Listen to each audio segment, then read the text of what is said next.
बाहेर असा छान पाऊस होतोय आणि अशा वातावरणामध्ये गरम-गरम असं खाण्याची मजा काही औरच असते. म्हणून मी आज केली आहे गरमागरम अशी अळूवडी. अळूवडी करण्यासाठी मी घेतले आहेत अळूचे पानं, बेसन पीठ, लाल तिखट, हळद, लसूण अद्रकची पेस्ट, चिंच, गूळ आणि मीठ. सर्वात प्रथम मी चिंच एका वाटीमध्ये भिजत घातली होती.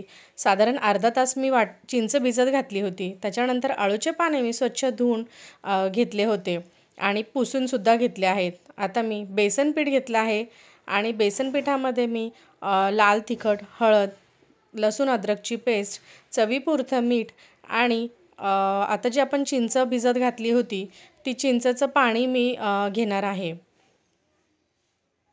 आणि चिंचेचं पाणी आणि गूळ मी त्याच्यामध्ये घातला आहे. चिंचेच्या पाण्यामुळं अळूचा जो खवखवणारापणा असतो तो जातो. त्याच्यामुळं मी चिंचेचं पाणी घातलं आहे. आता हे छान मी मिक्स करून घेणार आहे आणि छान मिक्स झालं की ते मी अळूच्या पानांवर लावणार आहे. मिक्स करताना जास्ती घट्ट पण नाही आणि जास्ती पातळ पण नाही, अशा प्रकारे ठेवायचं आहे. पातळ झालं की वडी चांगली होत नाही, म्हणून मी घट्टसर असं पीठ ठेवलं आहे. खूप घट्ट पण नाही आहे पीठ, अगदी थोडंसं घट्ट आहे. मी साईड बाय साईड कढईमध्ये पाणी ठेवून चाळणीला तेल लावून घेतलं आहे. तेल लावलं की वडी अजिबात खाली चिटकत नाही, म्हणून मी कढईला तेलाचा हात असा लावून घेतला होता. आणि आता मी अळूच्या पानं घेऊन त्याच्यावर जे आपण पीठ तयार केलं होतं ते मी पीठ घातलं आहे. चमच्याने पहिले मी स्प्रेड केलं त्याला आणि त्याच्यानंतर हाताने पूर्ण अळूच्या पानांना छान असं लावून घ्यायचं आहे, जेणेकरून आपलं अळूची वडी खाताना अशी छान कुरकुरीत होईल म्हणून. आणि दुसरं पान मी उलटं ठेवलं आहे, म्हणजे एक सरळ आणि एक उलटं या पद्धतीने पानं ठेवायचे आहेत आणि त्याला रोल करायचं आहे.